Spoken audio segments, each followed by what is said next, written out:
আমার বাউল দরজা অনুষ্ঠান। তবে দেখেন পালা সিদ্ধান্ত হয়ে গেছে, একদিকে হচ্ছে কৃষ্ণ, আরেকদিকে হচ্ছে দ্রৌপদী। যেহেতু মঞ্চে আমি প্রথমবারে দাঁড়িয়েছি, প্রথম আজকে দ্বিতীয় দিন, 3 দিন ব্যাপী যে বাউল গানের আয়োজন করেছে, আজকে হচ্ছে দ্বিতীয় দিন। আর সে বলতে গেলে আজকে আমাদের দ্বিতীয় আসর, তাই না? তারপর আরেকটি আসর করে আমরা যে যার মতো বাড়িতে চলে যাব। আপনাদের সকলেরই আছে জানা, কেউ কিন্তু থাকতে আসি নাই, সকলকে একদিন চলে যেতে হবে। আমরা যেমন বাড়িতে যাব, তারপর দেখা গেল 1 বছরের মধ্যে কে যে কোন সেই বাড়িতে চলে যায় তার কোনো ঠিক ঠিকানা নাই। তাই বলি এই সভার ঠাই আমি দ্রৌপদীর পক্ষে থাকতে চাই। যেহেতু আমি নারী হয়ে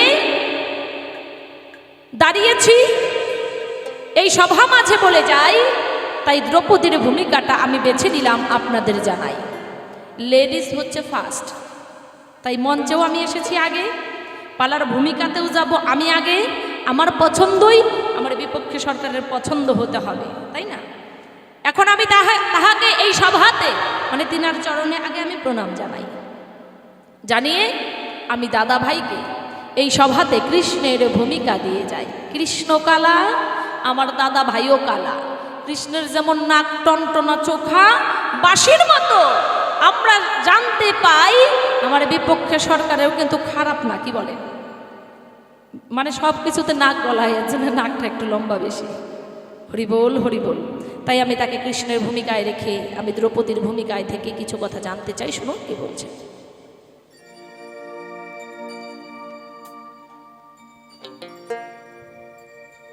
আমি দ্রৌপদ রাজার কন্যা, আমি গো দ্রৌপদী আমার না,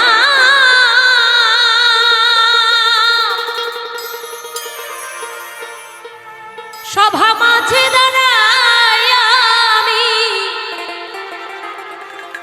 দ্রৌপদীর ভূমিকা নিলাম গো। দ্রৌপদ রাজার কন্যা আমি গো।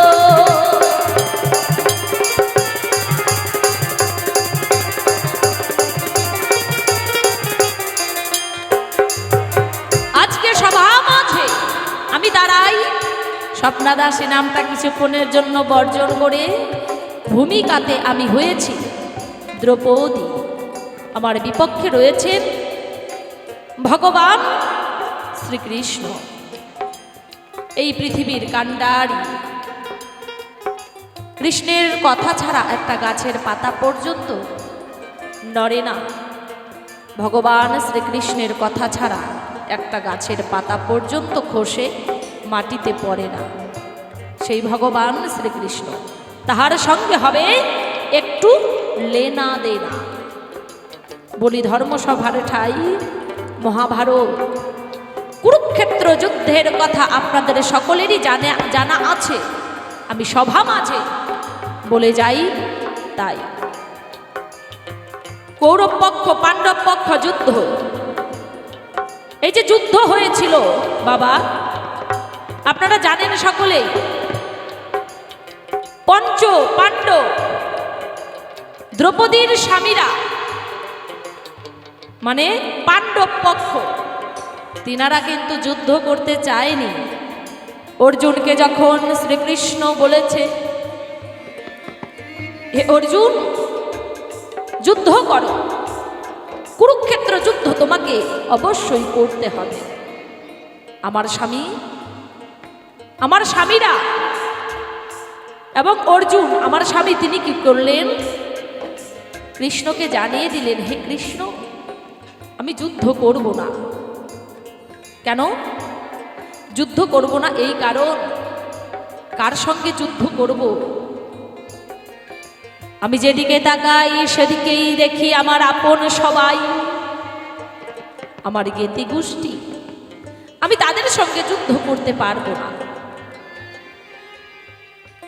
আমার স্বামী কিন্তু যুদ্ধ করতে চায়নি, কুরুক্ষেত্র যুদ্ধ। তখন কৃষ্ণ কি করলেন? তাকে অনেক কিছু বলে যুদ্ধের মধ্যে যুদ্ধ করার জন্য রাজি করালেন।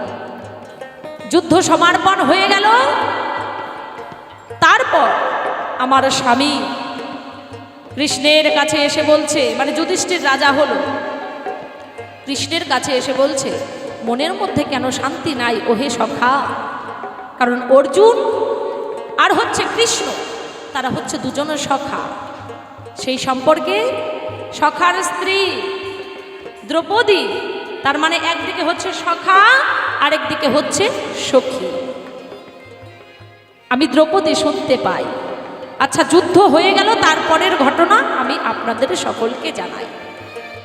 যুদ্ধ যখন সমাপন হয়ে গেল, আমি তোমারে জানাই, তোমার কাছে আমার স্বামী গিয়ে বলেছিল,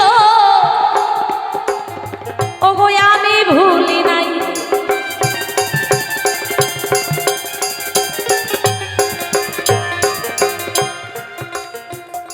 আমার স্বামীরা গিয়ে বলেছিল, যুদ্ধ তো সমর্পণ হয়ে গেছে, জ্ঞাতি গোষ্ঠী মরে গেছে, কৌরব পক্ষ হয়েছে নিধন, তবুও মনের মধ্যে কেন শান্তি নাই?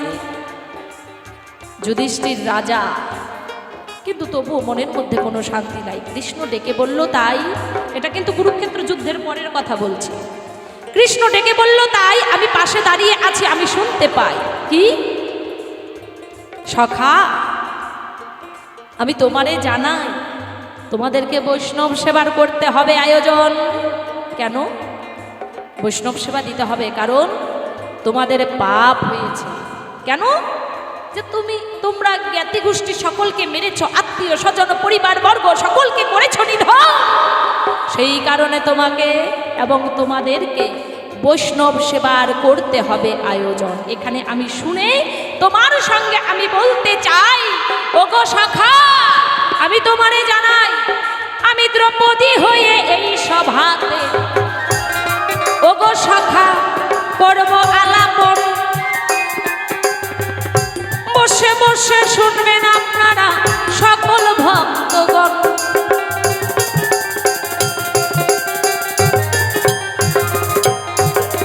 বলো বলো সখা, কেন পাপ হলো? তুমি কি বলেছিলে তোমার মনে নাই? আজকে বলছো যে আমার স্বামীদের পাপ হয়েছে। যখন কুরুক্ষেত্র যুদ্ধ হলো, আমার স্বামীরা তো যুদ্ধ করতে চায় না, তখন তুমি কৃষ্ণ, তুমি সখা, আমার স্বামীদেরকে যুদ্ধ করতে তুমি বলেছিলে। যখন স্বামীরা যুদ্ধ করতে চায় নাই, তখনও বলেছে কৃষ্ণ কানাই, তোমরা হচ্ছ ক্ষত্রিয়, ব্রাহ্মণ, ক্ষত্রিয়, বৈশ্য, শূদ্র, তোমরা ক্ষত্রিয়। ক্ষত্রিয়দের ধর্ম হচ্ছে যুদ্ধ করা। আমার স্বামীদেরকে বোঝালে, তবুও যখন যুদ্ধ করতে চায় নাই, যে আমি পারবো না, আমরা যুদ্ধ করতে কানাই। যেদিকে দেখি সেদিকেই আত্মীয় স্বজন, নিজের চেনা মুখ, কাকে মারবো? তাদেরকে মারলে পরে আমার পাপ হবে। আমরা পাপ থেকে কখনো উদ্ধার হতে পারবো না কৃষ্ণ, যুদ্ধ করতে পারবো না। তখনও তুমি কৃষ্ণ বলেছিলে কি? তুমি কাদেরকে বলছো? কাদের দিকে তাকিয়ে বলছো যে তাদেরকে মারলে তোমার পাপ হবে? পাপ হবে না। তুমি যাদেরকে বাঁচাতে চেষ্টা করছো, যাদেরকে সম্মুখে দেখছো, সকলেই তো মরা। আমি সকলকেই মেরে রেখেছি। যুদ্ধটা হচ্ছে উপলক্ষ মাত্র। তবু আমার স্বামীরা বলেছিল, কানাই, সখা, পারবো না, যুদ্ধ করতে আমি পারবো না, চাই না কিছুই আমার, চাই না ধন, চাই না রত্ন, চাই না রাজ্য সিংহাসন। যুদ্ধ করা আমাদের পক্ষে হবে না। সঙ্গে সঙ্গে তুমি সখা আমার স্বামীদেরকে ওই না বিশ্বরূপ দর্শন করালে, সেই কথাটা তুমি ওগো ভুলে নাকি গেলে?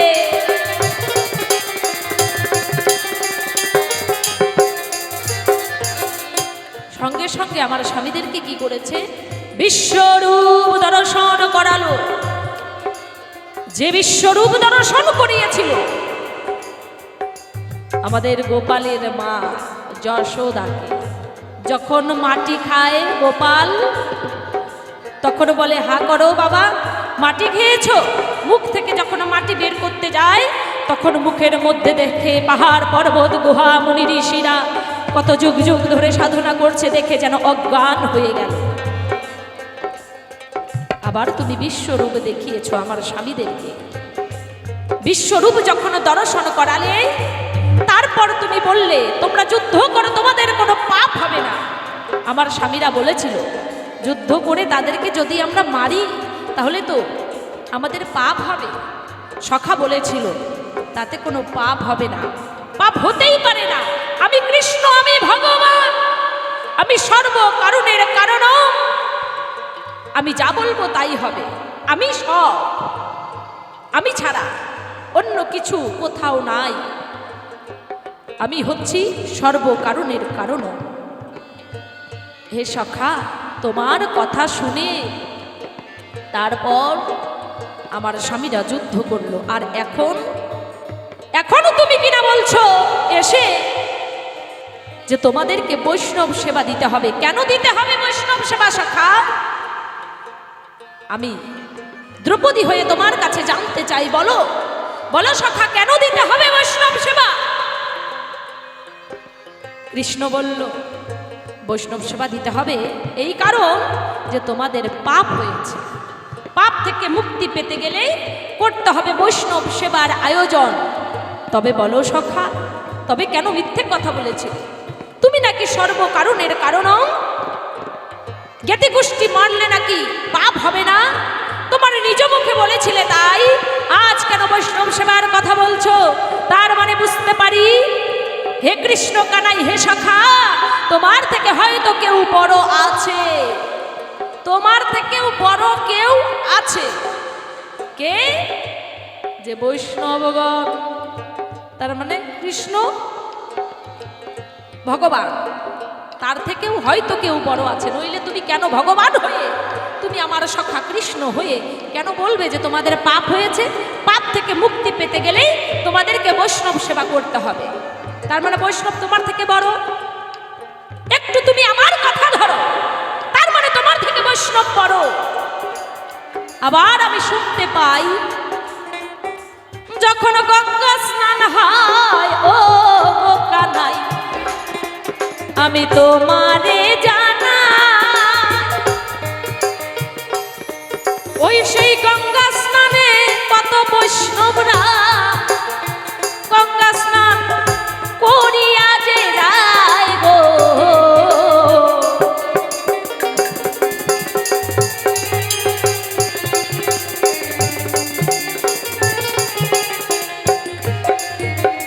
বলতে গেলে বলতে হয় কি, কৃষ্ণ বলল সর্বকারণের কারণম, তারপর বলল তোমাদের পাপ হয়েছে, করতে হবে বৈষ্ণব সেবার আয়োজন। তার মানে কৃষ্ণের থেকে কেউ বড় রয়েছে, যে হচ্ছে বৈষ্ণব।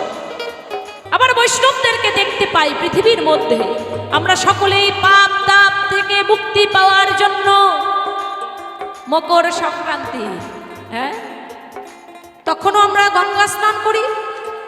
আবার আমরা কি করি? গঙ্গা স্নান, গঙ্গা পূজায় আমরা গঙ্গা স্নান করে থাকি। তাহলে আমি তোমারে জানাই, গঙ্গা মায়ের যখন পূজা হয় আমরা সবাই গঙ্গা স্নান করি। কেন করি? যেন পাপ থেকে মুক্তি পাই। তার মানে বৈষ্ণবের চেয়ে গঙ্গা বড়, মানে তোমার চেয়ে বৈষ্ণব বড়, বৈষ্ণবের চেয়ে গঙ্গা বড় নাহি নাকি আরো কিছু কথা আছে? বলবে ধর্মসভার ঠাই, তোমার কাছে প্রথমবারে আমি এখানেই জিজ্ঞাসা জানাই, তাহলে বলো সখা, কি বড়? কার কথা ধরবো? যে হচ্ছে করণ কারণ, যে হয় নারায়ণ, তিনি বলছে বৈষ্ণব সেবা করো। তার মানে তোমার যে বৈষ্ণব বড়, বৈষ্ণবের যে গঙ্গা বড়। কারণ গঙ্গার বুকে গিয়ে সকল বৈষ্ণবরা গঙ্গা স্নান করে পাপ তাপ থেকে মুক্তি হয়ে যায়। একটু বলবে সভায়, এই পর্যন্ত করি ক্ষান্ত, একবার রাধা কান্তেশ্বরী চাঁদ বদনে সবাই মিলে বলো হরি হরি। একবার সবাই মিলে হরি বল, হরি বল, হরি বল, হরি বল, হরি বল, হরি বল ভাই।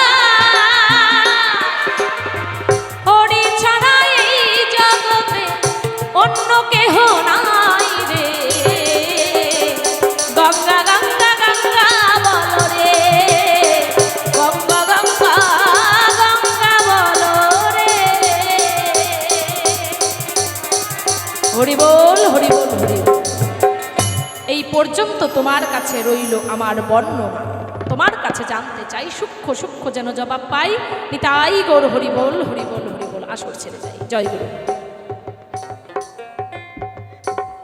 পর্যন্ত শেষ। এবার পাল্লার দিকে করতে হবে প্রবেশ। বাবা, বিপক্ষের গায়িকা যিনি অত্যন্ত জ্ঞানীগুণী স্বপ্নাদাসী, নামটি শুনি তাকে আমরা সবাই চিনি। আজকের সভায় তিনি হয়েছেন দ্রৌপদী। আপনারা জানেন দ্রৌপদী মহাসতী।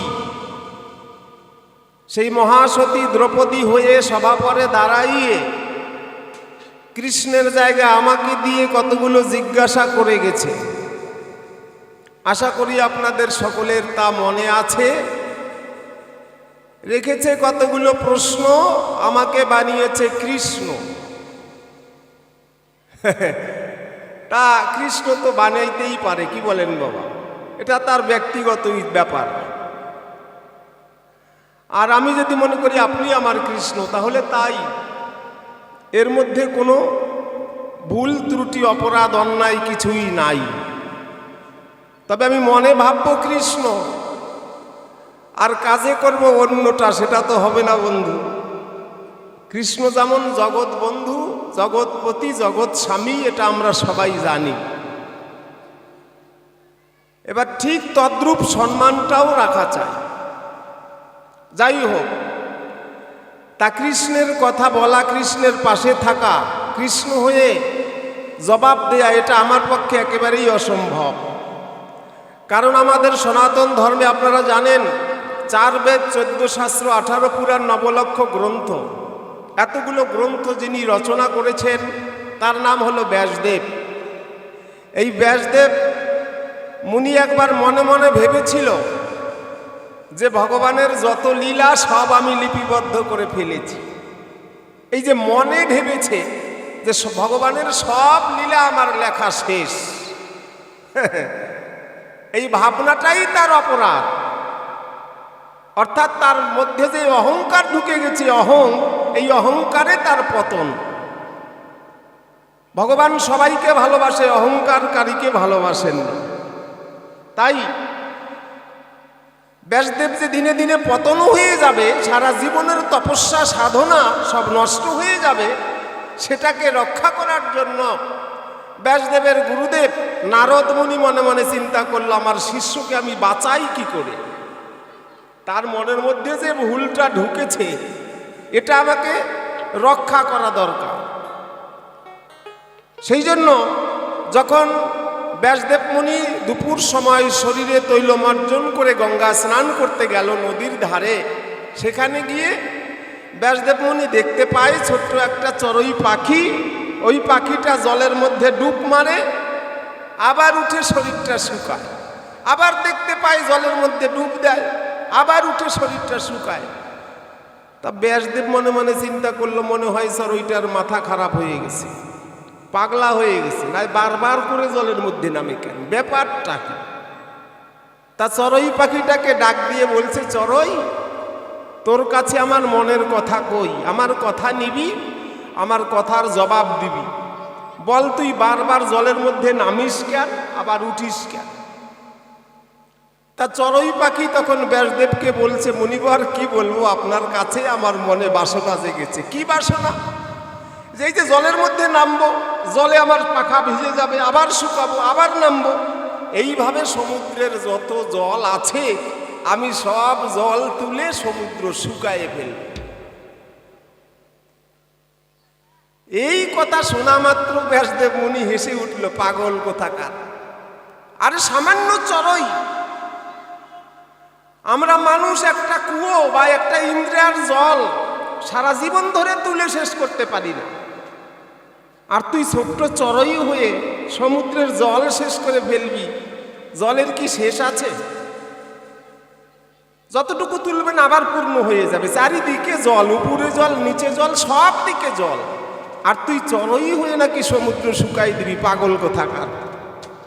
তা চড়ুই পাখি বলছে, মুনিবর, যিনি সর্বমত্ত পাতাল, এই ত্রিলোক ব্যাপিয়া বিরাজিত, যার ইশারা ইঙ্গিত ছাড়া একটি গাছের পাতা নড়ার সাধ্য পর্যন্ত নেই, সেই ভগবানের লীলা যদি আপনি কাগজে কলমে লিখে শেষ করতে পারেন, তাহলে আমি চড়ুই পাখি হয়ে সমুদ্র শুকাতে পারবো না কেন?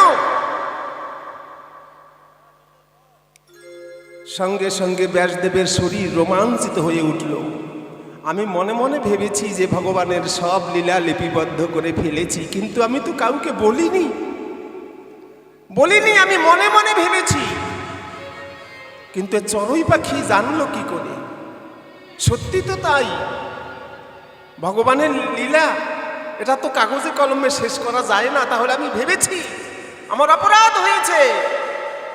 চড়ুই আমার মনের ভাষা জানে কি করে? চড়ুই তুমি কে? কে তুমি? আমি তোমার পরিচয় জানতে চাই, তুমি বলো তুমি কে? ব্যাসদেব যখন করজোর করে ভক্তিপূর্ণ সহকারে চড়ুই পাখির কাছে জানতে চাইল, তখন কাতরতা ভক্তি দেখে এই চড়ুই পাখি নারদ মুনির রূপ ধারণ করে বলছে, ব্যাসদেব,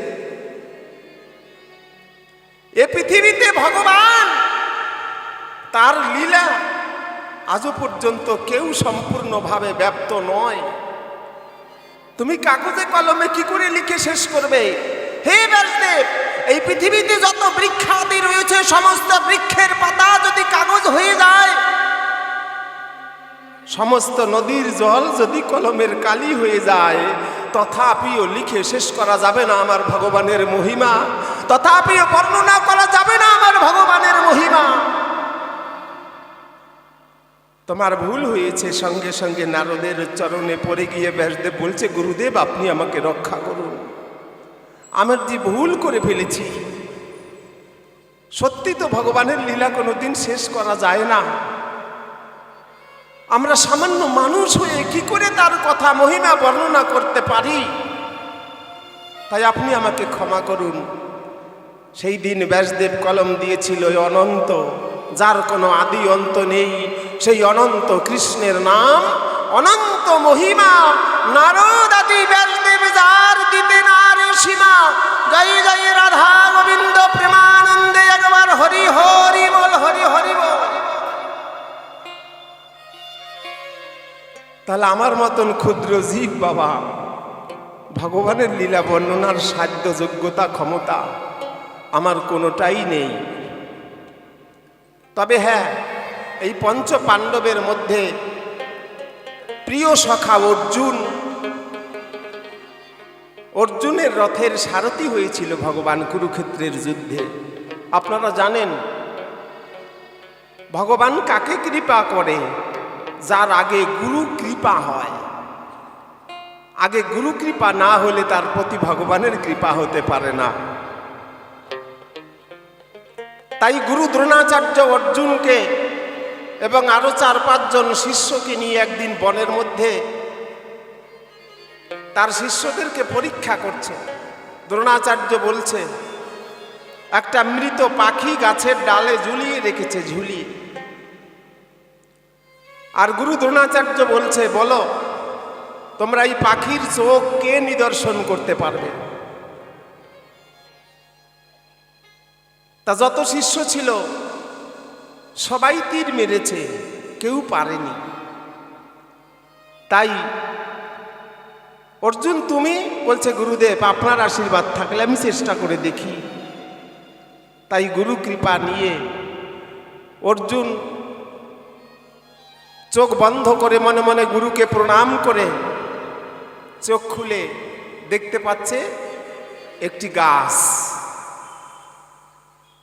গুরু দ্রোণাচার্য জিজ্ঞাসা করলো, অর্জুন তুমি কি দেখতে পাচ্ছ? বলছে, আমি গাছটাকে দেখতে পাচ্ছি। আবার চোখ বন্ধ করে যখন চোখ খুললেন, বলো এবার কি দেখতে পাচ্ছ? অর্জুন বলছে, গুরুদেব ওই গাছের মধ্যে যে পাখিটা, মৃত পাখিটা ঝুলে আছে, এবার আমি শুধু সেটাকেই দেখতে পাচ্ছি। আবার চোখ বন্ধ করে যখন চোখ খুলল, গুরুদেব বলল, অর্জুন তুমি এবার কি দেখতে পাচ্ছ? বলছে, এবার গাছও দেখতে পাচ্ছি না, পাখিও দেখতে পাচ্ছি না, আমি দেখতে পাচ্ছি শুধু পাখির চোখ। সেই মৃত পাখির শুধু চোখটা দর্শন করতে পারছে। গুরুদেব মাথায় হাত দিয়ে অর্জুনকে বলেছিল, বাহ, এই যে তোমার আগে নজর ঠিক হয়েছে, তাই তুমি তোমার ধ্যান জ্ঞান নজর স্থির হয়েছে ওই চোখের উপরে, তখন দৃষ্টিপাত হয়েছে, এবার তুমি বাণ নিক্ষেপ করো। তারপর যখন বাণ নিক্ষেপ করলো, সেই বাণে মৃত পাখির চোখ ছেদন হলো। তাই এইরকম পরীক্ষা দিতে গেলে, গুরুর কাছ থেকে অর্জন করতে গেলে আগে তার নজর ঠিক রাখা চাই। আপনিও অর্জুন হতে পারেন। আগে নজরটা ঠিক, আবার এইটা উল্টা দিকে যখন নিয়ে আসবেন তখন অর্জন, অর্থাৎ অর্জুন হয়ে যাবে। আপনিও পারেন যদি চেষ্টা করেন, গুরু কৃপা যদি মাথায় থাকে। এই জন্য বলছে, বিশ্ব ব্রহ্মাণ্ড ভ্রমিতে ভ্রমিতে কোনো ভাগ্যবান জীব গুরু কৃষ্ণ প্রসাদে পায় ভক্তিলতা বীজ। মালি হয়ে যদি সেই বীজ কেউ করতে পারে আরোহণ, অবশ্যই মিলে তার কৃষ্ণ প্রেম ধন নিতাই গৌর হরি হরি বল, হরি হরি বল। এটা সবার ভাগ্যে হয় না, আগে গুরু কৃপা চায়। তাই অর্জুন হয়েছিল। গুরুদেব মাথায় হাত দিয়ে বলেছিল, তুমি হবে পৃথিবীর মধ্যে শ্রেষ্ঠ যোদ্ধা, আমি তোমাকেই শ্রেষ্ঠ যোদ্ধা তৈরি করব। গুরু কৃপা যার হয়েছে, ভগবান তো তার বশেই থাকে। কুরুক্ষেত্রের যুদ্ধ ঘোষণা হয়ে গেছে। যখন ঘোষণা হয়ে গেছে, বাবা দুর্যোধন আর অর্জুন দুই পক্ষের দুই দলনেতা কৃষ্ণের কাছে যাচ্ছে সাহায্য পাবার জন্য। কৃষ্ণ ছলনা করে শয্যায় শুয়ে আছে বিছানায়। দুজন গিয়ে দেখতে পাচ্ছে কৃষ্ণ ঘুমিয়েছে, তাকে ডাকার সাহস কারো হয়নি। দুর্যোধন দাঁড়িয়ে আছে, কতক্ষণ দাঁড়িয়ে থাকা যায় না? কৃষ্ণের মাথার কাছে একটা সিংহাসন ছিল, রাজা তো, তাই দুর্যোধন সিংহাসনে গিয়ে বসে পড়েছে। আর অর্জুন ধীরে ধীরে হাঁটতে হাঁটতে গিয়ে কৃষ্ণের চরণের কাছে বসে আছে। কি ঘটনা ঘটে গেছে? ভগবান তো ঘুমায়নি, তিনি তো সব দেখতে পাচ্ছেন গো। বিছানা থেকে উঠে যখন ভগবান বসেছে, কৃষ্ণ পায়ের দিকে তাকিয়ে দেখছে অর্জুন জোরহাত করে আছে। মাথা ঘুরিয়ে দেখতে পাচ্ছে মাথার কাছে দুর্যোধন সিংহাসনে বসে আছে। এটা তো আগেই দেখেছে ভগবান। বলো তোমরা কি জন্য এসেছো? দুজনে বলে উঠলো, প্রভু আমাদের যুদ্ধ ঘোষণা হয়ে গেছে, আমরা সাহায্যের জন্য আপনার কাছে এসেছি। তা কৃষ্ণ বলল, আমি কি সাহায্য করতে পারি বলো? আমি তো একা, তবে হ্যাঁ বঞ্চিত করব না, যখন আশা করে এসেছো। এক পক্ষে আমি থাকব, তবে হ্যাঁ আমি যে পক্ষে থাকব সে পক্ষে কোনো অস্ত্র ধরবো না, যুদ্ধও করব না। আর বিপক্ষে দেব 1,00,000 নারায়ণী সেনা। এখন তোমাদেরকে স্থির করতে হবে তোমরা কে কাকে নিবে। যেহেতু আমি উঠে সবার আগে অর্জুনকে দেখেছি, অর্জুন তুমি বলো আগে তুমি কোনটা নিবে। দুর্যোধন মনে মনে চিন্তা করছে, যুদ্ধও করবে না, অস্ত্রও ধরবে না, তাহলে যুদ্ধক্ষেত্রে ওই লোক নিয়ে আমার কোনো কাজেও লাগবে না। কি হবে কৃষ্ণকে নিয়ে? যে যুদ্ধ করবে না, অস্ত্র ধরবে না, তা চেহারা দেখানোর জন্য নিব যুদ্ধে? সেনাগুলো যেন অর্জুন না চায়। বলো অর্জুন তুমি বলো। অর্জুন জোর হাত করে ভগবানের চরণ স্পর্শ করে বলছে, প্রভু তুমি যুদ্ধ করো আর নাই বা করো, তুমি অস্ত্র ধরো আর নাই বা ধরো, তাতে আমার কোনো দুঃখ নাই। জীবনে মরণে আমি যতক্ষণ আছি রণে, সদা সর্বক্ষণ যেন তোমার ওই রাঙা চরণ আমার সঙ্গে পাই। নিতাই গৌর হরি হরিব।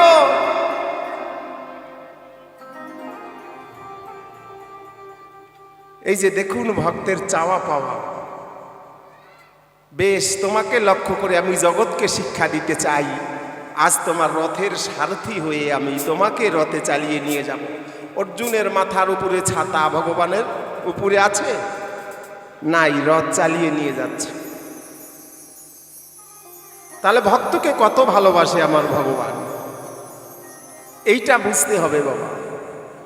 কারণ গুরু কৃপা হয়েছে, এখানে কৃষ্ণ কৃপা হবেই হবে, এর মধ্যে কোনো কারণ নেই। হরে কৃষ্ণ। তাই যার সঙ্গে নাই প্রেম প্রীতি,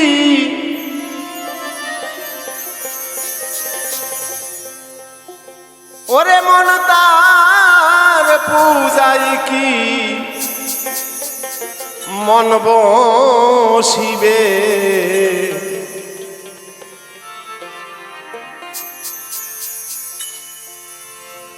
জানো না রে ও ভ্রান্ত মন, তোমার কিসে কৃষ্ণ ভজন হবে।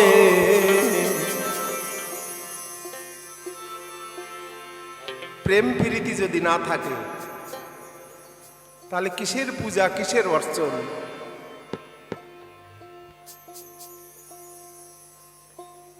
তাই ভগবান অর্জুনকে বলেছিল, আমি তোমার রথের সারথি, শুধু তা নয়, এই সারা জগতে যত মনোরথ আছে, যত মানব রথ আছে, আমি সকল রথের সারথি হয়ে রথ পরিচালন করে থাকি।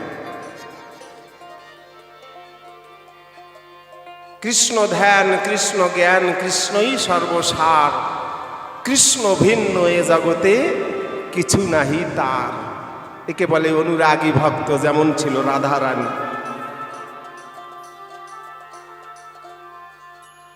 যার সঙ্গে নাই প্রেম প্রীতি,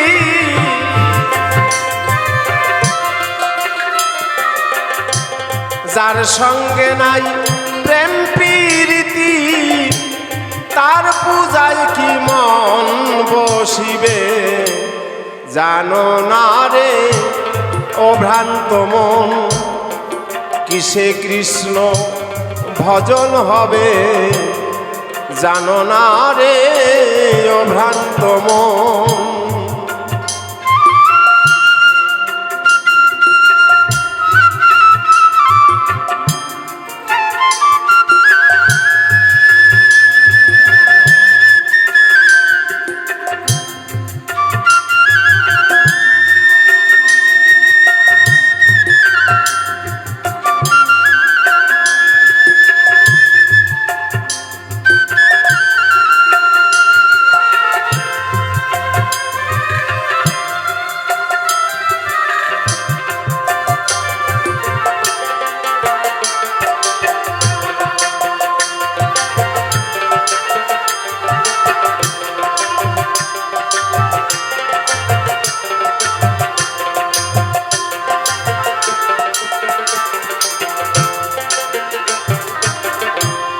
যাহার বদন দেখা মাত্র মনে জাগে আনন্দ,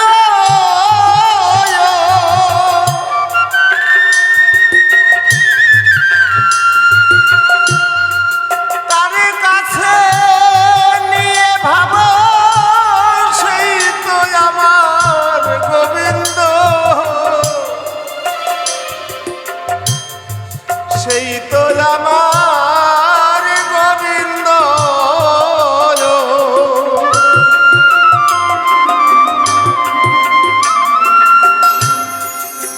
যাহার বদন দেখা মাত্র মনে জাগে আনন্দ,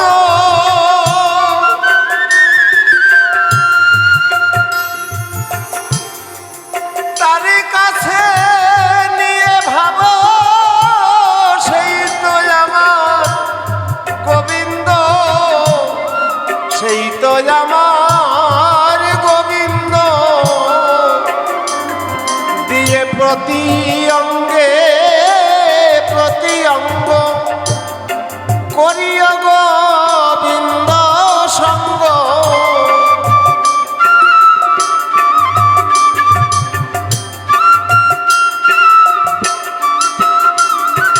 দিয়ে প্রতি অঙ্গে প্রতি অঙ্গ করিও গোবিন্দ সঙ্গ, উথলিবে প্রেম তরঙ্গ, ত্রিতাবে জ্বালা দূরে যাবে, জানো না রে ও ভ্রান্ত মন, কিসে কৃষ্ণ ভজন হবে, জানো না রে ও ভ্রান্ত মন।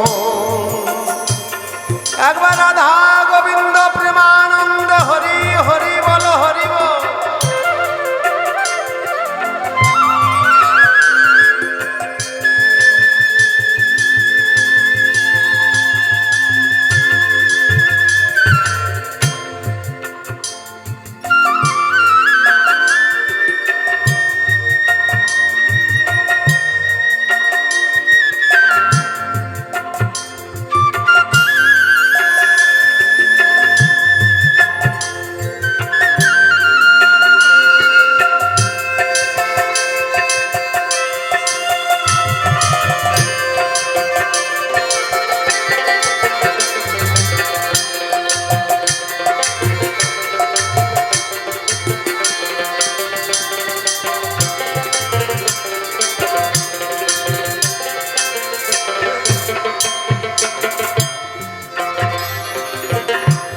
প্রেম সোহাগে কাছে নিয়া প্রিয়া কিনবা প্রিয়জন,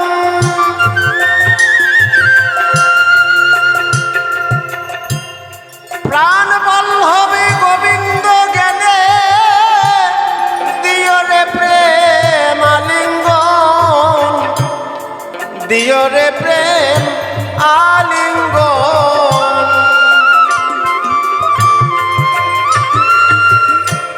প্রেম সোহাগে কাছে নিয়া প্রিয়া কিনবা প্রিয়জন, প্রাণ বল্লভী গোবিন্দ জ্ঞানে দিও রে প্রেম আলিঙ্গন, দিও রে প্রেম আলিঙ্গন।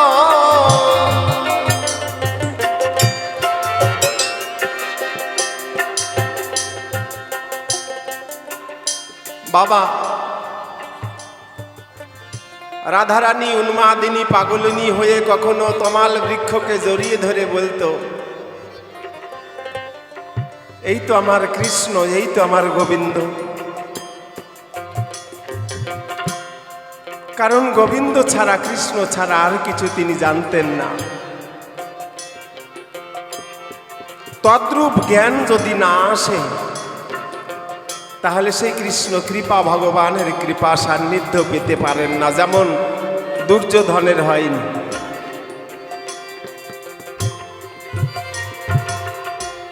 প্রেম সোহাগে কাছে নিয়া প্রিয়া কিনবা প্রিয়জন,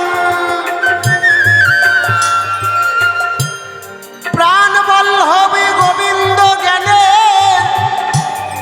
দিও রে প্রেম আলিঙ্গন, দিও রে প্রেম আলিঙ্গন।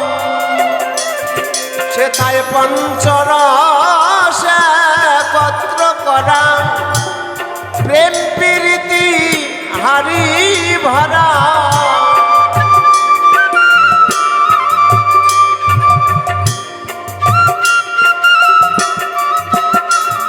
সেথায় পঞ্চরস একত্র করা, প্রেম প্রীতি হারি ভরা।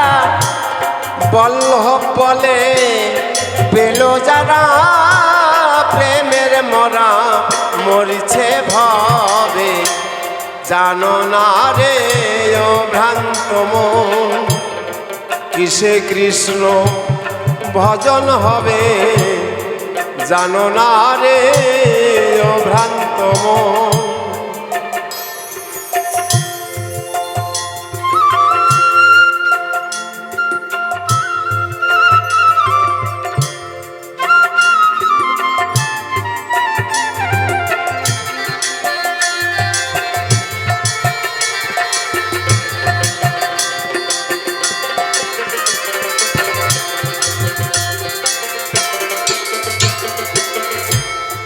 সবার চেয়ে গোপন তথ্য যার সঙ্গে হয় আদান প্রদান,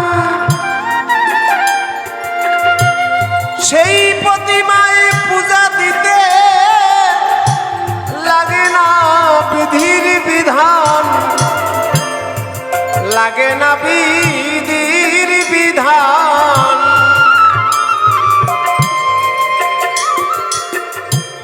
পঞ্চরস একত্র করা প্রেম প্রীতি হারি ভরা,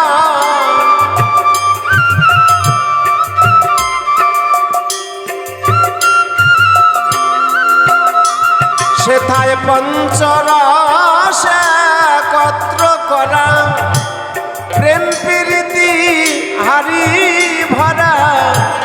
বল্লভ বলে পেল যারা প্রেমের মোরা মরিছে ভবে, জানো না রে ও ভ্রান্ত মন কিসে কৃষ্ণ ভজন হবে, জানো না রে ও ভ্রান্ত মন।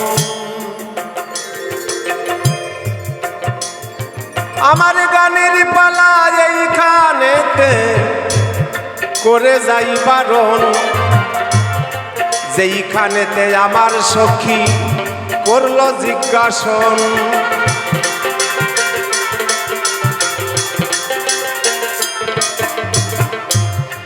বলে তুমি কৃষ্ণ কানাই জানিতে চাই, বোঝাবে আমারে। আবার বৈষ্ণব সেবা কি বা প্রয়োজন বলিবে আসরে।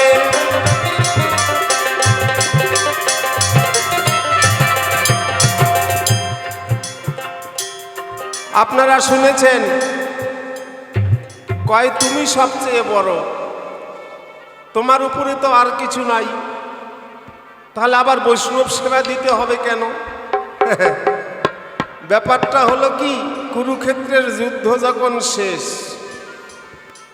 সেই সময় ধর্মরাজ যুধিষ্ঠির রাজ সিংহাসনে বসে আছে, জিজ্ঞাসা করছে কৃষ্ণের কাছে, বলছে প্রভু আমরা রাজ্য পেয়েছি, সব কিছু ফিরে পেয়েছি, জয়ী হয়েছি, কিন্তু আমাদের মনে শান্তি নাই কেন? আচ্ছা বলুন দেখি, সব রোগের চিকিৎসা হয়, মনের রোগের চিকিৎসা হয়? ভগবান বলছে উপায় আছে। তুমি যখন শান্তি পাচ্ছ না, কেন শান্তি পাচ্ছ না বলো দেখি?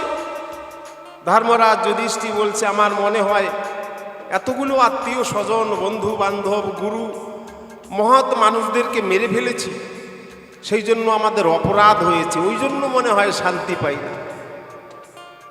তা বেশ, তোমার মন যখন বলছে অপরাধ হয়েছে, তার উপায় আছে তো, ব্যবস্থা আছে। কি ব্যবস্থা? সেটা হচ্ছে তুমি বৈষ্ণব সেবা দাও। বৈষ্ণব সেবা দিলে তোমার সব পাপ কেটে যাবে এবং মনেও তুমি শান্তি পাবে। এই কথা যখন বলেছিল আমার কৃষ্ণ জনার্দন,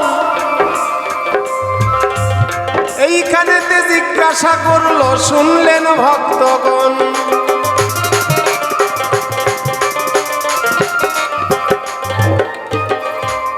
তুমি বড় না বৈষ্ণব বড়, এই কথা সমাধান করো, আমরা শুনতে চাই। আবার গঙ্গা স্নানে কিসের জন্য যায় বৈষ্ণব গোসাই?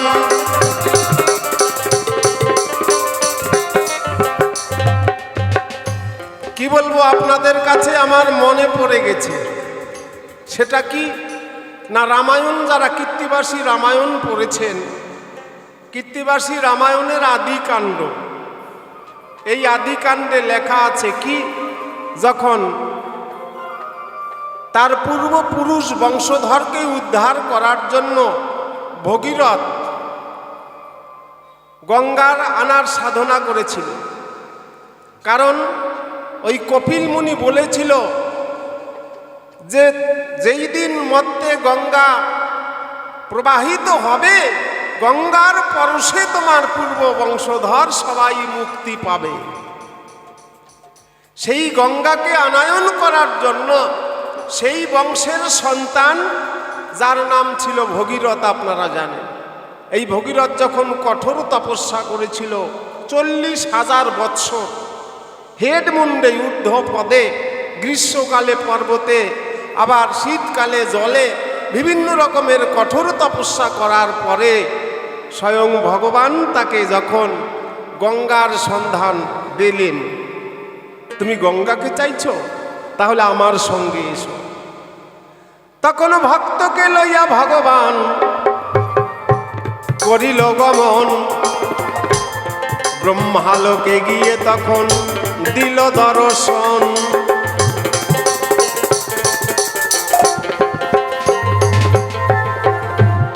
ব্রহ্মা যখন মনে জানল গঙ্গা নিবার তরে, এবার ভক্ত লইয়া প্রভু আমার এসেছেন দ্বারে।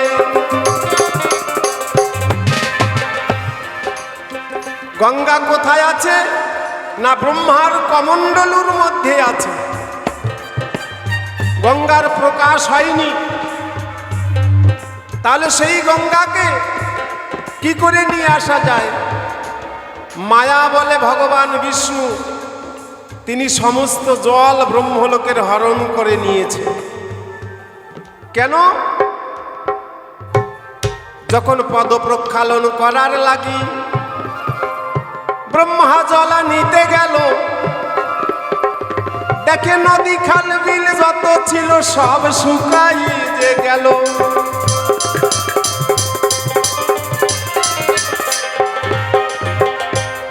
তাহলে কি প্রভুর চরণ পদ প্রক্ষালন করতে পারবো না? চরণ ধৌত করতে পারবো না?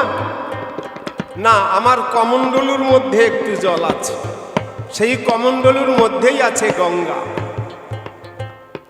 এইবার সেই কমণ্ডলুর জল নিয়ে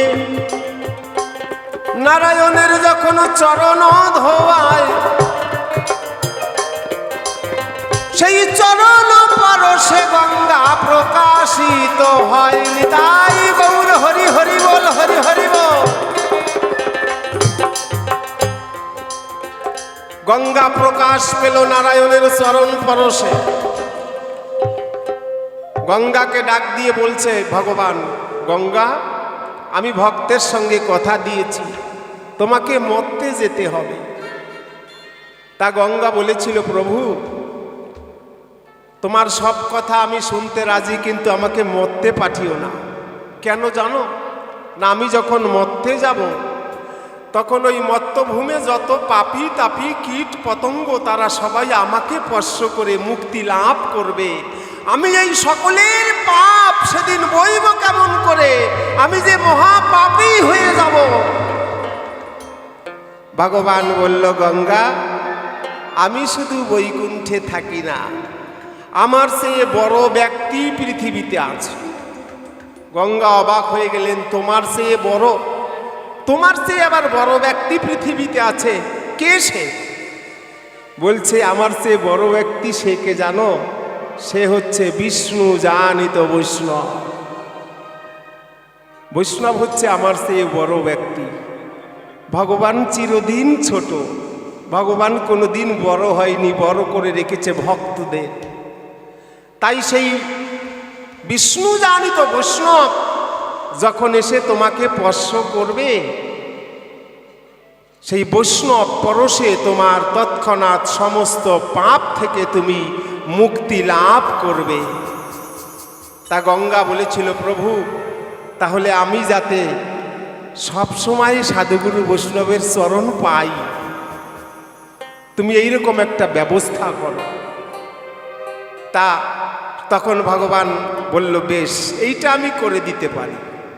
এই জন্য এই যে কুম্ভ মেলা হলো না বাবা, এগুলো ভগবানই বিধান দিয়েছেন। যত সাধুগুরু বৈষ্ণব আছে আর পৃথিবীতে যত তীর্থ আছে, সব তীর্থেই দেখবেন গঙ্গা স্নানটাই সার। এই গঙ্গা স্নান সার কেন? না, ভগবান কথা দিয়েছে সাধুগুরু বৈষ্ণব তোমাকে লক্ষ্য করে স্নান করতে যাবে, বৈষ্ণব পরশে তোমার পাপ তাপ দূরীভূত হবে। নিতাই গৌর হরি হরি বল। এই জন্য যখন তোমার স্বামীরা বলছে যে আমরা পাপ করেছি, তাই ভগবান বিধান দিয়েছে, পাপ যদি হয়েই থাকে, ভগবান কিন্তু উপযাজক হয়ে বলেনি তোমাদের পাপ হয়েছে, এ কথা বলেনি, কিন্তু তোমরা মন থেকে যখন বলছো আমাদের পাপ হয়েছে, সেই জন্য ভগবান বিধান দিয়েছে, কোনো চিন্তার কারণ নাই, যাও বৈষ্ণব সেবা দাও, গঙ্গা স্নান করো। বৈষ্ণবেরা তো গঙ্গা স্নান করবেই, কারণ এই যে রামায়ণে ভগবান বলেছে, আমি সেই জন্যই দৃষ্টান্তটা এখানে টেনে নিয়ে আসলাম। সাধুগুরু বৈষ্ণব এমন একটা বস্তু যে ভগবান তাদেরকে মাথায় তুলে রেখেছে। ভগবান বৈষ্ণবকে বড় প্রাধান্য দিয়েছেন, ভগবান ভক্তদেরকে বড় রেখেছেন। এই জন্য ভক্তই আমার মাতা পিতা, ভক্তই আমার গুরু, ভক্তজনেই নাম রেখেছে বাঞ্ছা কল্পতরু। একবার রাধা গোবিন্দ প্রেমানন্দ হরি হরি বল। আমার মনে হয় অল্পের মধ্যে হলেও সখীর যেটা মনে ধাঁধা ছিল সেটা বুঝতে পেরেছে। কি বাবা, তাহলে আমি দু একটা জিজ্ঞাসা রাখবো? হ্যাঁ, আপনারা না বললে তো আমি পারি না। এর নামটা হচ্ছে দ্রৌপদী। আপনারা জানেন দ্রৌপদীর কয়জন স্বামী মায়েরা? আপনারা বলুন। 5 জন। আপনারা কয়জন স্বামীর সংসার করেন? 1 জন। আপনারা 1 জন স্বামী নিয়ে সংসার করেন, আর এই ভদ্রমহিলা 5 জন স্বামী নিয়ে সংসার করে। একদিন কৃষ্ণ জিজ্ঞাসা করল, দ্রৌপদী তুমি 5 জন স্বামী নিয়ে সুখী তো? এখন সবার সঙ্গে মিথ্যা কথা বলতে পারলেও ভগবানের সঙ্গে তো মিথ্যা কথা বলা যাবে না। দ্রৌপদী বলছে, আমার 5 জন স্বামী এটা ঠিক প্রভু, তবে আর একজন স্বামী যদি হতো, আর একজনাকে যদি আমি স্বামী রূপে পেতাম, তাহলে আমি আরো খুশি হব। হায় রে সতী কমিটির চেয়ারম্যান, 5 জন স্বামী, ওর আরো একজন স্বামী লাগবে, বোঝো ঠেলা। ওমা, আপনারা বললেন আমরা 1 জন স্বামী নিয়ে সংসার করি, কিন্তু শাস্ত্রে আছে 7 জন স্বামী যার সাবিত্রী, 7 জন স্বামী সাবিত্রী, 5 জন স্বামী আয়ো, 1 জন স্বামী কলঙ্কিনী, তার বাড়ি না যাইও। তাহলে আপনারা বললেন আমরা 1 জন স্বামী নিয়ে সংসার করি, এইটা ওনার কাছ থেকে জেনে নিবেন যে তুমি 5 জন স্বামী যাদের, তারা নাকি আয়ো।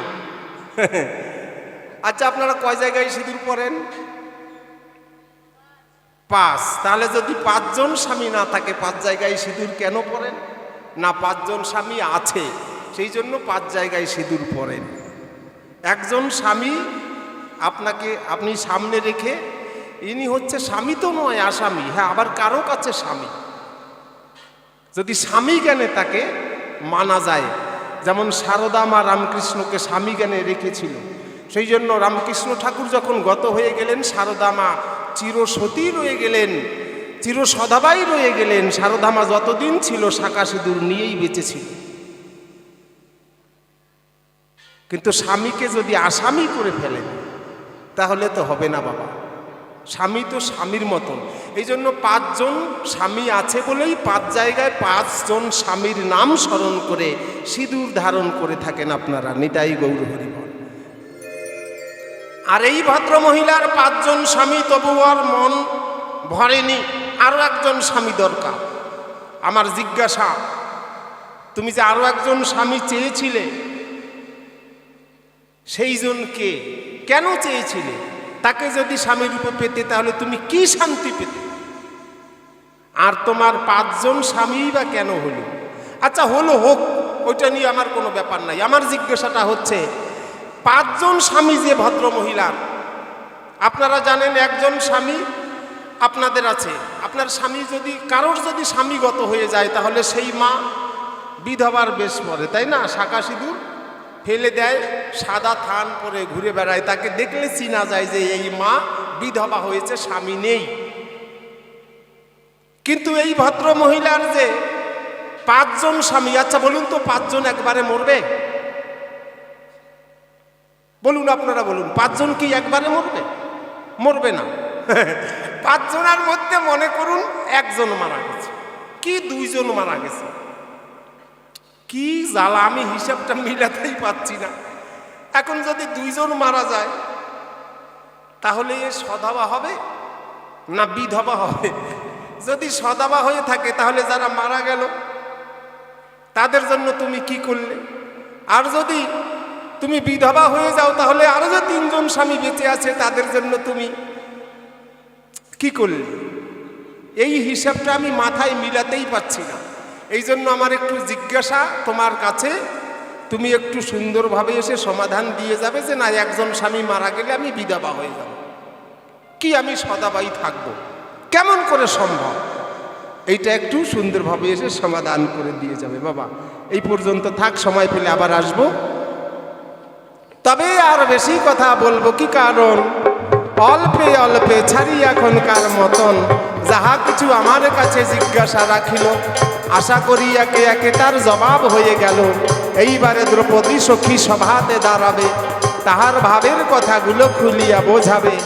তার কাছে 1 নম্বরে রইল জিজ্ঞাসন, 5 জন স্বামী দেখি কিসের কারণ? দ্রৌপদী মনে মনে আরো 1 জন চায়, সেই জন স্বামীকে বুঝাবে আমায়। তারপরে আর এক কথা জানিবারও চাই, 5 জন স্বামী তোমার দেখিবারও পাই। 5 জনের মধ্যে যদি 1 জন মারা যায়, সদাবা হবে না বিধবা হবে তাই বলবে আমায়। দেখা যাক সেই এসে কোন কথা কয়, কোন ভাবে দিয়ে যায় তার ভাবের পরিচয়। তার মুখে তত্ত্বকথা করিবেন শ্রবণ, সকলের কাছে আমার রইল নিবেদন। সুন্দরভাবে এসে বোঝাইবে ভালো, কথা শুনে সকলের মন জুড়াবে ভালো। তবে আর বেশি কথা বলবো না, আমি অল্পে সেরে যাব কাব্য আলোচনা। এই পর্যন্ত অল্পে সেরে বসে যেতে চাই, এবারে সখীকে আসরে পাঠাই।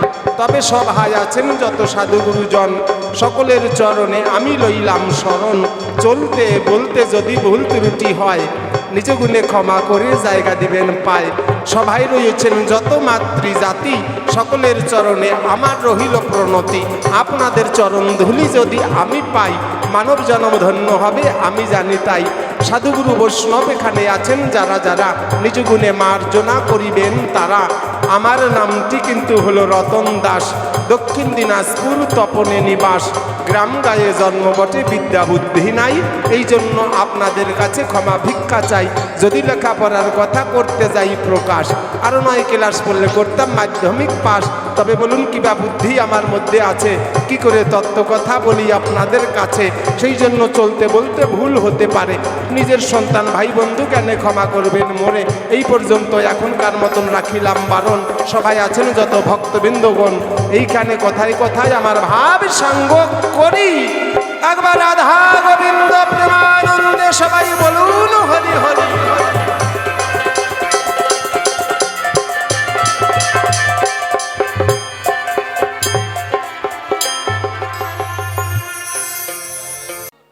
জিজ্ঞাসা করেছে মারাত্মকভাবে, মানে পাতলা পুতলা চেহারা বুঝতেও পারে না, তাই না? পাতলা পুতলা চেহারা এমনভাবে জিজ্ঞাসা করেছে, উড়ে গিয়ে কোথায় যে পড়বো কোনো ঠিক ঠিকানা নাই। সুন্দরভাবে করেছে জিজ্ঞাসন, দেখি কতটুকু কি করা যায়। আবার আপনাদের কাছে ব্যাখ্যা করে গেছে, ভুলি নাই, মনে আছে যে মায়েরা আপনাদের কয়টা স্বামী? মায়েরা বলেছে আমাদের একটা স্বামী। ও মা, আমাদেরও কিন্তু 5টা স্বামী। আমরা কেউ জানি আবার কেউ জানি না, কিন্তু আমাদেরও 5টা স্বামী। স্বামী মানেই যে আমরা যে স্বামী নিয়ে ঘর করি সেই স্বামীর কথা বলছে তা কিন্তু নয়। আমরা বাস্তব জগতে যার সঙ্গে ঘর করি সে হচ্ছে স্বামী না, সে হচ্ছে আসামী। এই দেহটাকে ভোগ করা স্বামী। যতদিন তোমার রূপ যৌবন আছে ততদিন বলবে আই লাভ ইউ। যখন তোমার ওই গাল শুকিয়ে যাবে, তুমি দেখতে বাজে হয়ে যাবে, বুড়ি হয়ে যাবে, তখন আর আই লাভ ইউ বলবে না, কবে আই হেট ইউ, আমি তোমাকে ঘেন্না করি। তাহলে ওটা কি স্বামী? ওটা হচ্ছে আসামি। আসামি নিয়ে আমরা সংসার করছি, কিন্তু মহাজন বলেছে আসামি নিয়ে যদি সংসার না করা যায় তাহলে তো সৃষ্টি থাকবে না, তাই না? আবার ভজনের ঘরে গেলে পরে তখন কিন্তু ওই নারীরা যেমন বামে থাকে, পুরুষ থাকে ডানে বাস্তবে, কিন্তু যখন কিনা শিক্ষার ঘরে যাবে তখন নারীকে আর বামে পুরুষের বামে বসাবে না। তখন নারী কি করবে? নারী বসবে ডানে, পুরুষ বসবে বামে। যখন আপনারা শিক্ষার ঘরে যাবেন, আমরা 5 জায়গায় সিঁদুর পরি। গুরুকেও স্বামী বলেছে। আমরা যেখানে আমরা দীক্ষা মন্ত্র গ্রহণ করি, গুরু আমাদের কিন্তু অনেক রকম, অনেক প্রকার। আবার জগৎ স্বামী, গুরু তিনিও স্বামী, বাস্তব জগতে তিনিও স্বামী। আমরা দেখতে পাই এইভাবে 5 জন স্বামী আমরা সমাজের মধ্যে পাই। তারপর দেখেন আমরা নারীরা নাকি 5 জায়গায় সিঁদুর পরি। আমার বিপক্ষে সরকার করে গেছে আলোচনা। আচ্ছা, 5 জায়গায় কোথায় কোথায় পড়ি? 5 জায়গায় যে সিঁদুর পড়ি, আমরা কি মন্ত্র জানি? মন্ত্র বলে বলে সিঁদুর পড়তে হয়। প্রথমে কপালে পড়ি। আচ্ছা, কপালেরটা কি স্বামীর জন্য? ওমা, আপনারা বলেন তো দেখি, কপালে সিঁদুরটা যে আমরা পড়ি, এই সিঁদুরটা কি স্বামীর জন্য পড়ি? কেউ কি আছে বলার মতো? না, কারণ আমরা সিঁদুর পরি। এখন দেখা যায় ইউটিউব চ্যানেল রয়েছে, কারণ স্বপ্না দাসী মিথ্যা কথা বলে না। স্বপ্না দাসী যা বলে সব জায়গায় প্রচার হোক, কোনো চিন্তা নাই। কারণ আমার মাথায় একজন ছাতা আছে, এখনও আমার শ্বশুর বাবা বেঁচে আছে। আমি একদিন শ্বশুর বাবাকে জিজ্ঞাসা করেছি, আমরা 5 জায়গায় সিঁদুর পরি, আগে বলি। আমরা কপালে পড়ি। কপালে কার জন্য পড়ি? আমাদের সোনা কাপড় যখন হয় তখন কিন্তু কপালে সিঁদুর ছুঁয়ে দেয়, তাই না বাবা? কপালে সিঁদুরটা স্বামীর না, ওটা হচ্ছে আমার শ্বশুর বাড়ির গুরুজন ব্যক্তিরা ওই সিঁদুর ছুঁয়ে দেয় গুরুজন ব্যক্তিদের জন্য, শ্রদ্ধা সম্মান জানানো। কপালে সিঁদুর সধবার লক্ষণ। তারপর দেখেন সিঁথিতে আমরা সিঁদুর পরি। সিঁদুরটা কার ভাগ? সিঁথির সিঁদুরটা হচ্ছে যতদিন স্বামী বেঁচে থাকবে ততদিন সিঁথিতে আমরা নারীরা সিঁদুর পরে থাকি। তারপর দেখেন ব্রহ্মতালুতে, ব্রহ্ম নামে সিঁদুর পরি, ব্রহ্মতালু। আবার ডান হাতে বাম হাতে, ডান হাতের শাখা বাম হাতের শাখা, বাম হাতের শাখা এটা আমরা স্বামীর নামে পড়ি। ডান হাতের শাখার মধ্যেও সিঁদুর ছুয়াই না? ডান হাতেও দিই, বাম হাতেও দিই। এই ডান হাতের যে আমরা সিঁদুরটা দিয়ে থাকি সেটা গোবিন্দের জন্য দিয়ে থাকি। আমরা এই যে 5 জায়গায় সিঁদুর পরি, কিন্তু এখনকার দিনে দেখা যায় 5 জায়গায় বাদ দিয়ে বিষ্ণুপ্রিয়া যেমন 6 জায়গায় সিঁদুর পড়েছিল, গোপনভাবে আছে জানা বিষ্ণুপ্রিয়া 6 জায়গায়, 5 জায়গায় তো পড়ে সাধারণ নারীরা। 6 জায়গায় সিঁদুর পড়েছে কেন? যেন তার দেহের মধ্যে জোয়ার ভাটা আর থাকে না, তিনি যেন আর ঋতুবতী না হয়। কারণ স্বামী তো চলে গেছে সন্ন্যাসে, স্বামী চলে গেছে সন্ন্যাসে। কারণ একটা নারী যদি ঋতুবতী হয়, সেই ঋতুটাকে যদি তার স্বামী রক্ষা করতে না পারে তাহলে 14 পুরুষ নরকে যায়। কিন্তু আমার গৌরহরি বিষ্ণুপ্রিয়াকে তখন সিঁদুর সাধনা শিখিয়েছিল। জিহ্বার আগায় লোলো জিহ্বা করে সিঁথিতে সিঁদুর দিয়েছিল। আমাদের জিহ্বা কি এত লম্বা হবে? জোয়ার ভাটা আর থাকবে না। যদি সেই নারীর জিহ্বাটা লম্বা করে সিঁদুর নিয়ে যদি সিঁথিতে দিতে পারে তাহলে এই দেহের মধ্যে জোয়ার ভাটা থাকবে না বলি এই সংসারে। কিন্তু এখনকার দিনে ওই যে কি বলি, মানে টিকটক মানে আমরা সব সময় খালি মোবাইলের মধ্যে টিকটক দেখি, কে কোন দিকে নাচে, সেলফি, এই সেই। সকলের নারীদের, যত সধবা নারী রয়েছে সকল নারীদেরকে দেখা হয় 5 জায়গায় সিঁদুর পরার পর ওই কণ্ঠের মধ্যে সিঁদুর দেয়। ও বাবা, দেখা যায় না? এখন এটা বেশি মানে চলছে। আমার মনে হয় টিকটক দেখেই এটা করে। কিন্তু দেখেন কোন শাস্ত্র গ্রন্থ কোথাও নেই যে স্বামীর নামে এই কণ্ঠের মধ্যে সিঁদুর দিতে হয়। আমাদের গ্রামে অনেক দেখা যায়। তা আমি একদিন জিজ্ঞাসা করেছিলাম, আচ্ছা দিদি বলো তো, 5 জায়গায় সিঁদুর পরার পর তুমি যে কণ্ঠে সিঁদুরটা দিয়েছো এটা কোন শাস্ত্রে পেয়েছো? এটা কে বলেছে দিতে? বলে তুমি তত্ত্ব কথা জানো, এটা জানো না, কণ্ঠে দিতে হয়। কিন্তু আমি বলবো কণ্ঠে দিতে হয় না। আমি শ্বশুর বাবাকে জিজ্ঞাসা করেছি, বাবা এমন এমন দেখি, তাহলে আমার হয়তো ভুল হচ্ছে, আমাকেও দিতে হবে। শ্বশুর বাবা বলে দিয়েছে বৌমা কোনো শাস্ত্রে নেই যে কণ্ঠে সিঁদুর দিতে হয়, কণ্ঠে দিতে হয় তিলক, সিঁদুর নয়।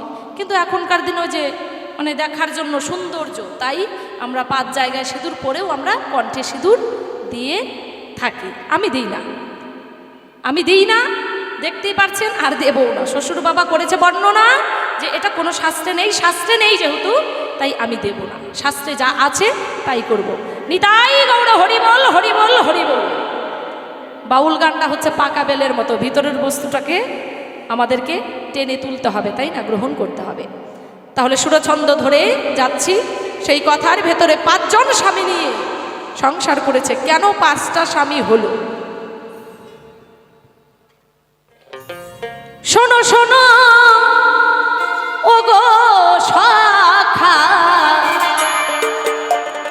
আমি তোমারে জানাই 5টা স্বামী কেন হলো, আমি জবাব দিয়ে যা।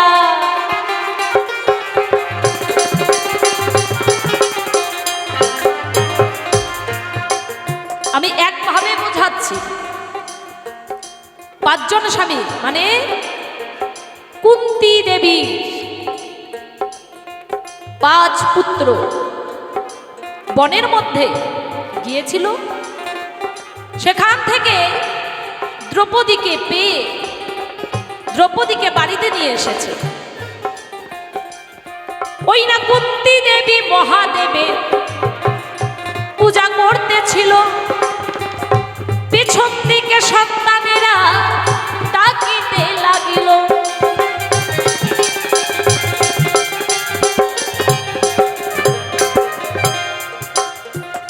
যখন ডাকছে সন্তানরা, মা যখন উত্তর নিল, মাকে ডাক দিয়ে বলল, ও মা দেখো দেখো মা, আমরা 5 ভাই একটা জিনিস নিয়ে এসেছি।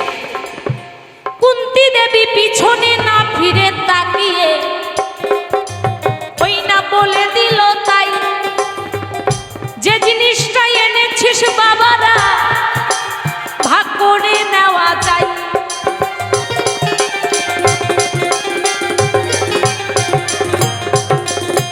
এটা কিন্তু মায়েদের স্বভাব। মায়েরা কি করেন, যত সন্তান হোক না কেন, 4টা 5টা 6টা 7টা, আগেকার দিনে 10টা 12টা 15টাও ছিল, তাই না? এখনকার দিনে আমাদের সেই ক্ষমতাই নাই, কিন্তু আগেকার দিনে 10 12টা 15টা সন্তান জন্ম দিত। তবুও সেই মা কোমর বেঁকে গেছে, তবুও রান্না বান্না করে খায়। আর আমাদের একটা বাচ্চা জন্ম দিয়েছি, তারপর বলি কোমর ব্যথা, এই কাজ করতে পারি না, ওই কাজ করতে পারি না, শরীর ক্লান্ত হয়ে যাচ্ছে, কাজকর্মের দিকে কোনো বালাই নাই। কিন্তু আগেকার দিনে নারীরা দেখেন তো, সেই সন্তানরা যখন কিছু করত, একটা জিনিস নিয়ে যদি বলতো, মানে কাড়াকাড়ি করতো, সঙ্গে সঙ্গে বলতো যে বাবারে তোরা কেন ঝগড়া করছিস, যে জিনিসটা এনেছিস সেই জিনিসটা ভাগ করে খা।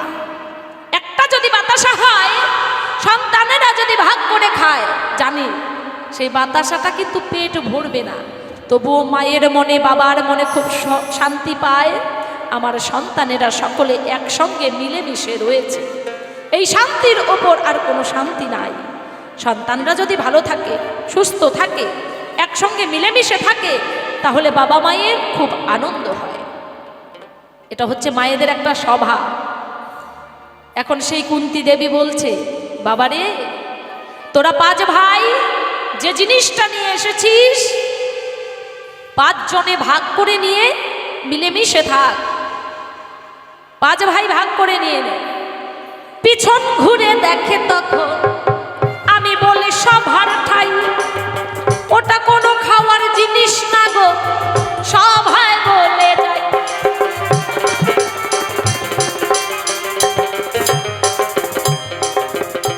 ওটা কোনো খাওয়ার জিনিস না। পিছন দিকে যখন কুন্তী দেবী দেখল, তাই দেখে কি, এ তো একটা মেয়ে।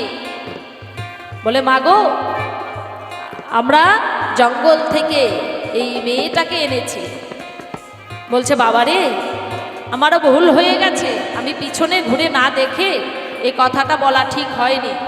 একটা মেয়ে আর তোরা 5 ভাই। বাবা ভুল হয়ে গেছে। সঙ্গে সঙ্গে সন্তানেরা বুঝলো মনের বাসনা, বলছে মা গো তোমার জন্য পৃথিবীতে এসেছি মা, তোমাকে যদি সম্মান না করি তাহলে তো চলবে না মা। তাই আমরা 5 ভাই তোমার কথা শিরোধার্য মাথায় তুলে নিলাম। একজন থাকবে নারী, মানে আমাদের 5 ভাইয়ের একটাই স্ত্রী, 5 জন ভাই আর আমাদের স্ত্রী একটাই, সে হচ্ছে দ্রৌপদী। তাই তো 6 মাস করে ওই 5 ভাই দেখো দেখো সংসারে গেছে করিয়া, এইখানেতে একভাবে তোমায় গেলাম জবাব দিয়া।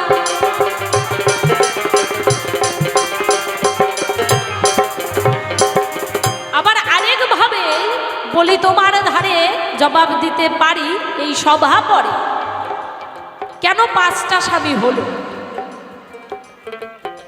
এই যে দ্রৌপদী, পূর্ব জন্মে তিনি দ্রৌপদী ছিলেন কেতকী তপস্বিনী। দ্রৌপদী কেতকী তপস্বিনী ছিল, আমি বলি তোমার ঠাই তপস্যা করিতে বনে গিয়েছিল তোমারে জানাই।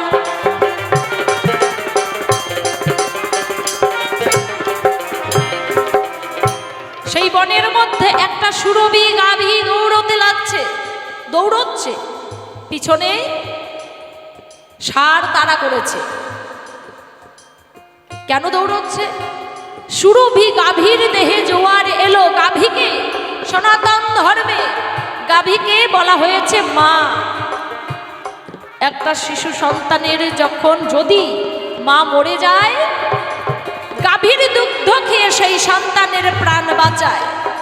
তাই আমাদের সনাতন ধর্মে বলেছে গাভীও হচ্ছে আমাদের মা, মাটি হচ্ছে আমাদের মা। জন্ম দিয়েছেন যিনি তিনি হচ্ছে মা, নাভি ছেদন করেছে যিনি তিনিও হচ্ছে মা।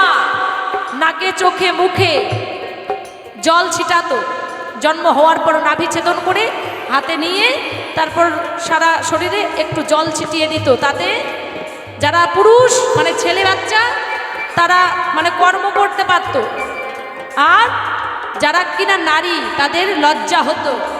দেখবেন এখনো কিন্তু কিছু কিছু দেখা যায় মানে লজ্জা নাই, এমন ড্রেস পরছে, এমনভাবে কথা বলছে, এমনভাবে চলছে যেন লজ্জা তার মধ্যে নেই। এটা তার দোষ না, এটা হচ্ছে ধাত্রী মাতার দোষ যে কিনা নাভি ছেদন করেছে। তাই সুরভি গাভীকে বলা হয়েছে শাস্ত্রে মা। এই গাভীর দেহে জোয়ার এলো, পঞ্চগোটা ষাঁড় তার পিছু করিল। যখন যাচ্ছে আর 5টা ষাঁড় পিছন দিকে এমন তাড়া করছে, গাভী আর দৌড়তে পারছে না, ক্লান্ত হয়ে যাচ্ছে। এমন সময় কেতকী তপস্বিনী বনের মধ্যে থেকে সে অট্টহাসি হাসে। সঙ্গে সঙ্গে কেতকী তপস্বিনীকে অভিশাপ দিল গাভী। সুরভি গাভী করল অভিশাপ, আমি মনে পেলাম তা তোমাকে দিলাম অভিশাপ। তুমিও নারী আমিও নারী, আর তুমি কিনা আমাকে দেখে হাসছো। আজকে আমি গাভী বলে 5টা ষাঁড় আমাকে তাড়া করেছে, আর তুমি আমাকে দেখে হাসছো। ঠিক আছে, আমি তোমাকে অভিশাপ দিলাম, পরজন্মে তোমারও 5টা স্বামী হবে, তোমাকেও দেখে অনেক মানুষ তোমাকে দেখে হাসবে। সেই কারণে 5টা স্বামী হলো তোমারে জানাই। ওই না সুরভি গাভীর অভিশাপ ছিল, শাস্ত্র মাঝে পাই।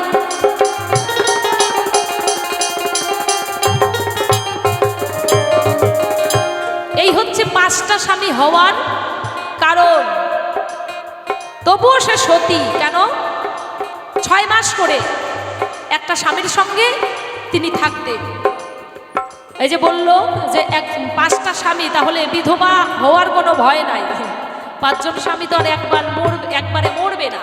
তবে দেখো 5টা স্বামী হতে পারে, কিন্তু দ্রৌপদী ব্রহ্মচর্য পালন করেছিল। তোমার নাই জানা, তুমি তাই করলে। আলোচনা 6 মাস করে একসঙ্গে থাকতো। যেদিন কিনা 6 মাস যার সঙ্গে থাকবে আচ্ছা, 5 ভাইয়ের মধ্যে বড় কে? আস্তে আস্তে আস্তে। 5 ভাইয়ের মধ্যে বড় কে? যুধিষ্ঠির। তাহলে যেদিন কিনা নিয়ম মতো যুধিষ্ঠিরের সঙ্গে দ্রৌপদী 6 মাস থাকবে, সেদিন তার যে ভাইয়েরা আছে যুধিষ্ঠির, তারপর হচ্ছে অর্জুন, তারপর নকুল, সহদেব, এইভাবে তো আমরা দেখতে পাই 5 ভাই, এইভাবে তো। তাহলে ভীম রয়েছে। তাহলে দেখেন, যখন কিনা যুধিষ্ঠিরের সঙ্গে সংসার, মানে যুধিষ্ঠিরের সঙ্গে 6 মাস সংসারে রয়েছে, সেদিন থেকে নিয়ম হিসাবে তার যে ভাইয়েরা রয়েছে 4 ভাই, তারা হচ্ছে দ্রৌপদীর দেবর। বোঝা গেল? ক্লিয়ার নাকি কান খুঁচাতে হবে? যেদিন যুধিষ্ঠিরের সঙ্গে 6 মাস করবে সংসার, সেদিন থেকে নিয়ম হিসাবে তার যে 4 জন ভাই রয়েছে তারা হচ্ছে দেবর। যুধিষ্ঠিরের সঙ্গে হয়ে গেল 6 মাস, তারপরে 6 মাস অর্জুনের সঙ্গে, তখন একজন ভাসুর, হিসাব মিলায় নিয়েন, একজন ভাসুর, মানে যুধিষ্ঠির হচ্ছে ভাসুর, সে তো বড় ভাই। যুধিষ্ঠির ভাসুর আর 2 জন হচ্ছে দেবর, অর্জুন হচ্ছে তার স্বামী। এইভাবে আমি দ্রৌপদী সংসার করে থাকি। কিন্তু দেখো সতী কেন? শাস্ত্র মাঝে রয়েছে 6 মাস যে সংসার হতো, দ্রৌপদী আর তার স্বামী শুয়ে থাকতো, মাঝখানটায় একটা তীক্ষ্ণ ধারালো অস্ত্র সেখানে থাকতো। একটা মাছি যদি সেই অস্ত্রের মধ্যে বসে খণ্ড খণ্ড হয়ে যায়, তাহলে তাদের দুজনের এইভাবে সংসার হতো। মানে ব্রহ্ম অটর ছিল। তোমার কাছে খুলে বলা ভালো, দেখো দাদা ভাই, আর তো খুলে বলা উচিত না, যেহেতু নারী, তাই না? তাই তোমারে বলি হারি, আরটা তুমি ইঙ্গিতে বুঝানি। ছোলা গোলা কখনো বাজারে বিক্রি হয় না। আসল জিনিস মাঝে মাঝে কখনো দাম নাই। যেমন কলা চোচা সহ নিয়ে যাবেন, দাম পাবেন, কালার দেখে দাম হবে। আর যদি ছুলে তারপর নিয়ে যান অরিজিনাল ভাবে, ওই খালি মাসি ভ্যান ভ্যান করবে, কেউ আর হাতও দেবে না। নিতাই গৌর হরিবল হরিবল হরিবল। এইখানেতে তোমার কথার জবাব হয়ে গেল, আর চাঁদ বদনে সবাই মিলে হরি হরি বলো।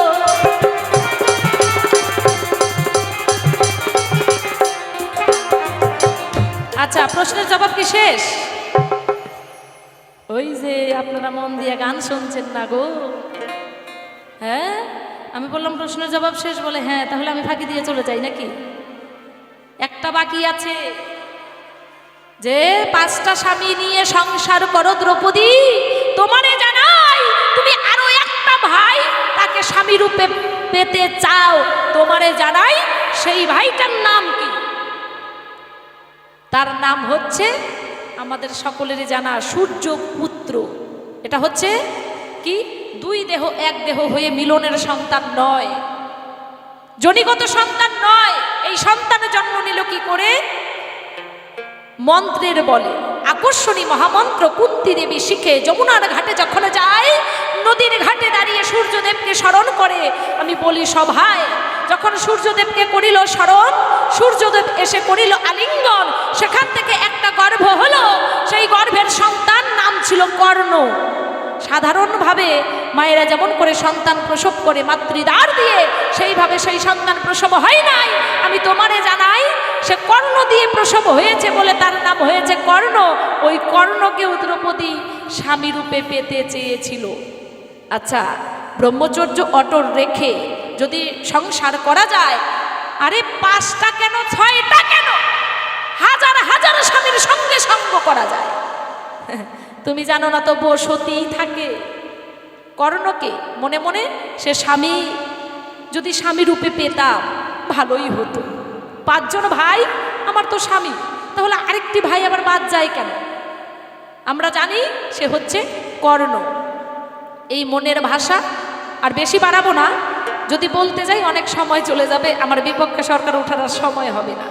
মুনির কাছে গিয়ে ধরা পড়েছিল, এটা মনের মধ্যে বাসনা ছিল, কেউ জানতো না। কিন্তু একজন মুনি ঠাকুর তিনার কাছে এটা ধরা পড়েছিল। কেমন করে? 5 জন স্বামী নিয়ে যখন জঙ্গলের মধ্যে গেল, একটা গাছ ছিল, সেই গাছের মধ্যে একটাই আম হতো, আর ওই আমটা সেই মুনি ঠাকুরের সেবা করত। এইভাবেই তিনি বেঁচে থাকতেন। স্বামীদেরকে যখন দ্রৌপদী বলল, হে স্বামীগণ, হে যুধিষ্ঠির, আমি তোমারে জানাই, তোমরা 5 জন মিলে আমাকে ওই আমটাকে পেড়ে দাও। প্রত্যেক দিন একটা আম হয়, আমটা খেয়ে মুনি ঠাকুর বেঁচে থাকে। মুনি ঠাকুর সাধনায় গেল, এদিকে বান মেরে আমটাকে নিচে ফেলাচ্ছে। এমন সময় মুনি ঠাকুর এসে বলছে, দাঁড়াও! সঙ্গে সঙ্গে আমটা যেখানে ছিল সেখানেই আছে, মানে বোটা থেকে খসে যতটুকু পড়েছে সেখানেই আটকে গেছে। এখন বলছে, একটাই আম হয়, এই আম আমি সেবা করে থাকি, হ্যাঁ, তোমরা এসে এই আমটাকে পারলে কি কারণ? তোমাদের সাহস হলো কেমন করে? বলো। যেখানকার আম সেখানে লাগিয়ে দাও, মানে বোটার মধ্যে লাগাও। এখন বলছে, লাগবে কেমন করে? এটা যদি খসে পড়ে, এটা কি আর লাগানো যায়? এটা কি কথা আছে এই সংসারে? এটা হয় না। উপরে কিছু জিনিস যদি ঢিল দেওয়া যায়, সঙ্গে সঙ্গে মাটিতে পড়ে, উপরে থাকে না।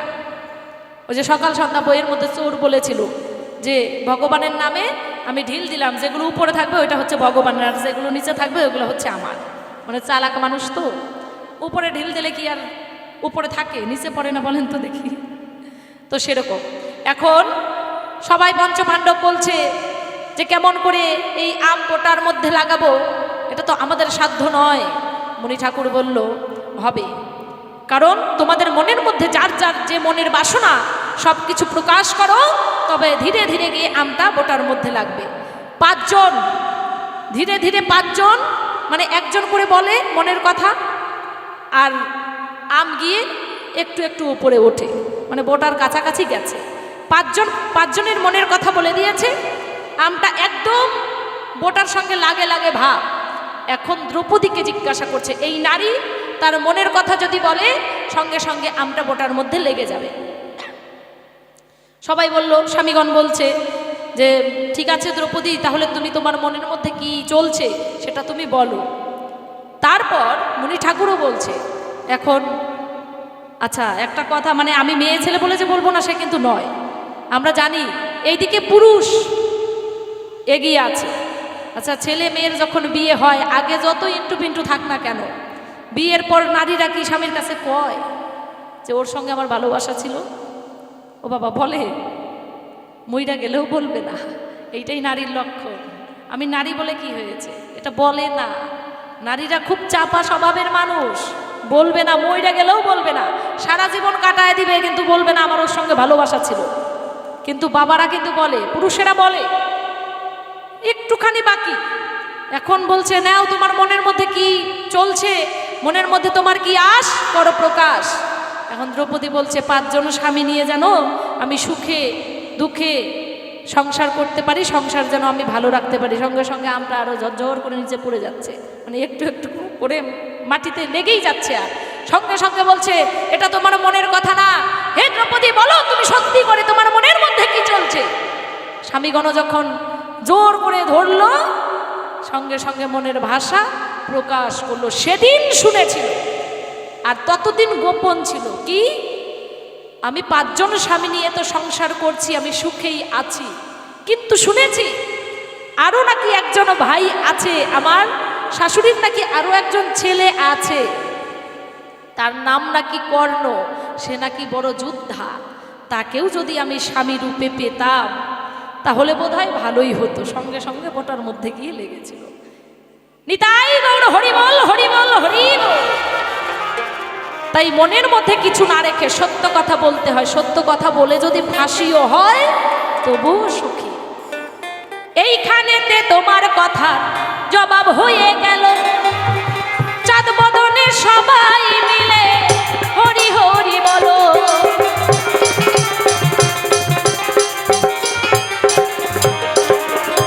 তাই দ্রৌপদী মনের ভাষা প্রকাশ করেছে বলে দ্রৌপদীকে শাস্ত্রে বলেছে সে হচ্ছে সতী।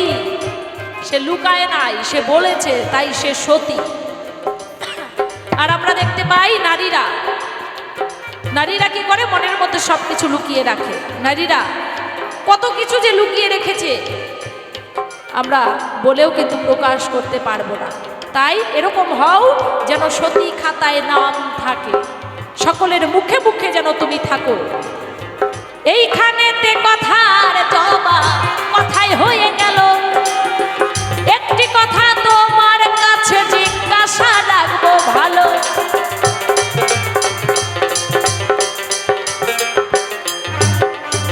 আস্তে আস্তে একটা কথা তোমার কাছে আমি জানতে চাই, তারপর একটা গান করে আসর ছেড়ে দেব। কি কথা? আমার স্বামীরা এবং আমি সকলে মিলে আমরা কি করেছিলাম? বৈষ্ণব সেবা দিয়েছিলাম। বৈষ্ণব সেবা পঞ্চগ্রাসে 5 ঘন্টা স্বর্গে বেজেছিল।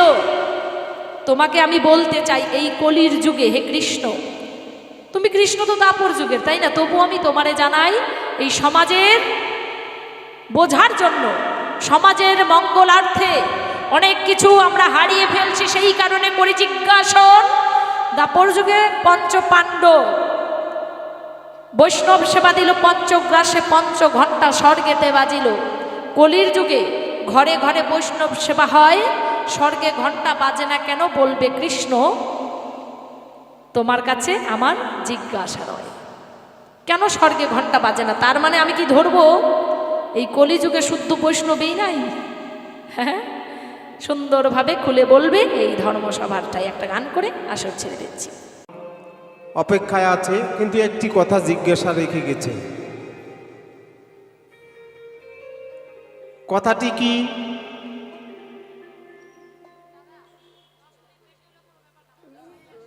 সেটা হলো, এখন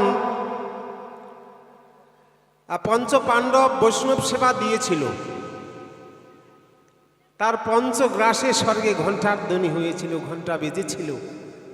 কিন্তু এখন কলিযুগে বৈষ্ণব সেবা হয়, ঘণ্টা বাজে না, আমরা শুনতে পাই না।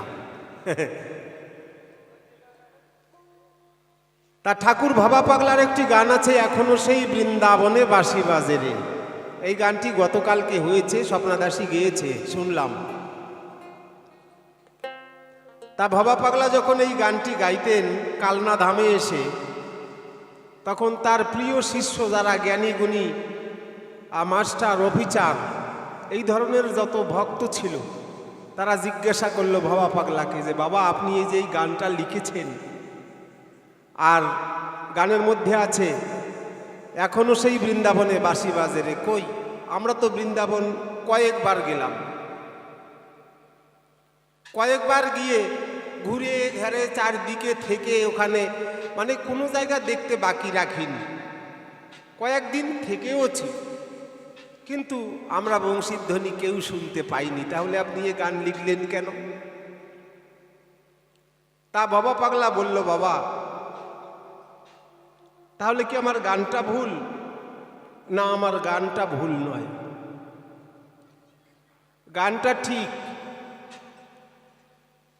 উদাহরণটা বুঝিয়ে দিলেন যে আগে রেডিওতে আমরা গান শুনতাম, রেডিও আপনারা চিনেন, ট্রানজিস্টার যাকে বলে। এতে বাংলাদেশ, ঢাকা, খুলনা, রংপুর, সিলেট, চট্টগ্রাম, কলকাতা আকাশবাণীর খবর আমরা ঘরে বসে শুনতাম, বিবিসি লন্ডনের খবর। কি তাই এখন কলকাতার চ্যানেল খোলা আছে, সেখানে রবীন্দ্রসঙ্গীত গাইছে বা হচ্ছে, তুমি কি শুনতে পাচ্ছ? তখন মাস্টারগুলো বলল, না বাবা আমরা তো শুনতে পাচ্ছি না। কেন শুনতে পাচ্ছ না? কেন শুনতে পাচ্ছ না? বলছে না, আমাদের কাছে তো সেই রেডিও নেই, সেই জন্য আমরা শুনতে পাচ্ছি না। বাস ঠিক বলেছ, সেই আকাশবাণীর গান শুনতে গেলে রেডিও দরকার।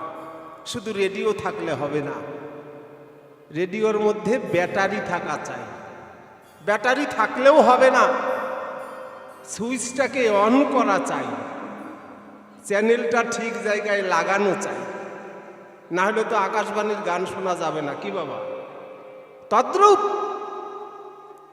গুরু কৃপা বলে, তোমার এই দেহটা যদি হয় রেডিও,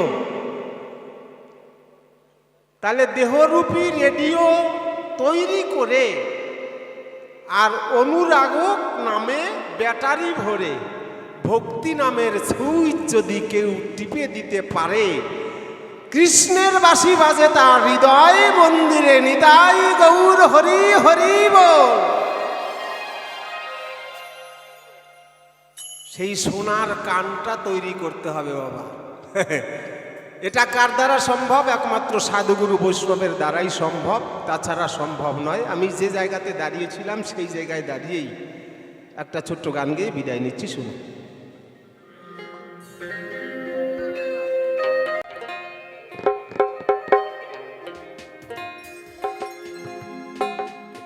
কত লোহা গেল সোনা হইয়া,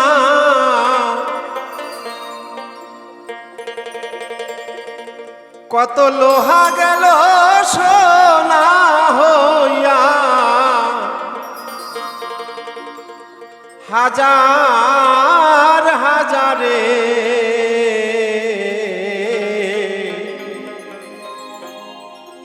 খুঁজলি না রে পরশমণি, তোর হৃদয় মন্দিরে।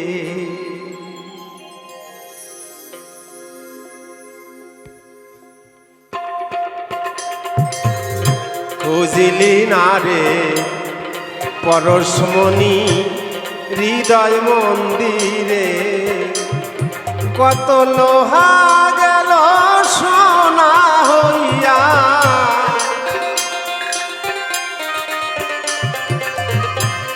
লোহা গেল সোনা হইয়া, হাজার হাজারে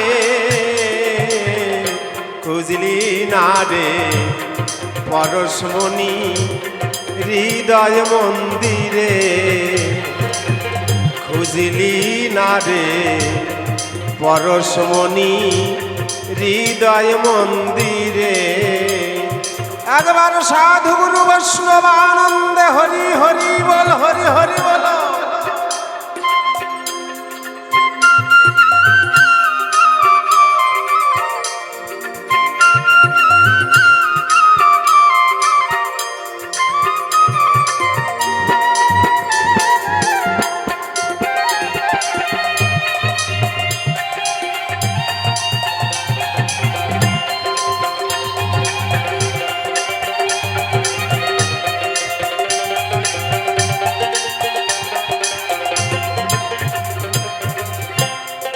সাধুর মুখে কৃষ্ণ কথা অমৃত সমান,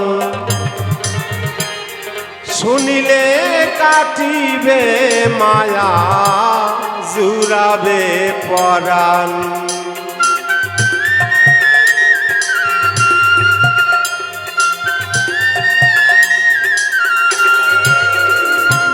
ওরে গয়া কাশী তীর্থ যত,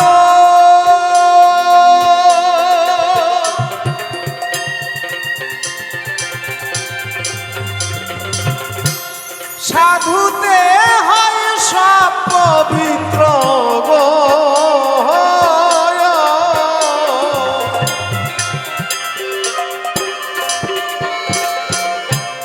প্রেমানন্দ পরশ মাত্র,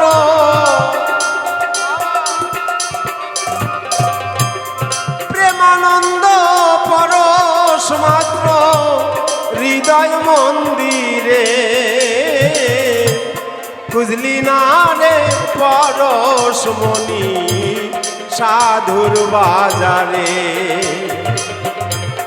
খুঁজলি না রে পরশমণি সাধুর বাজারে।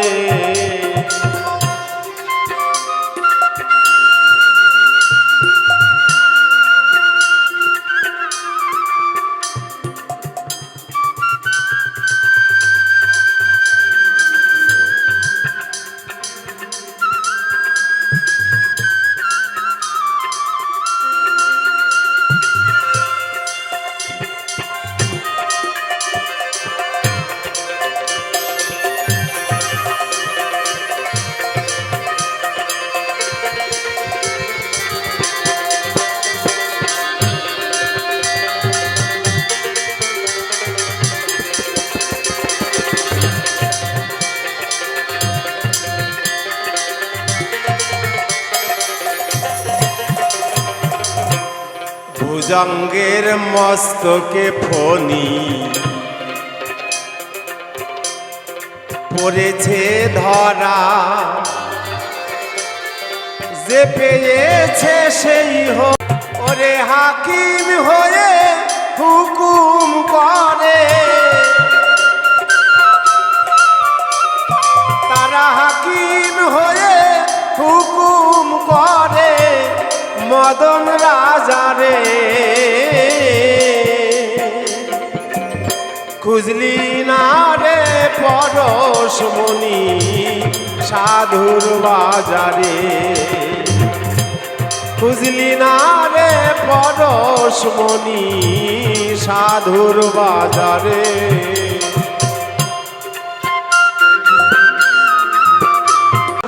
জন্য অনুমতি করল ভগবান।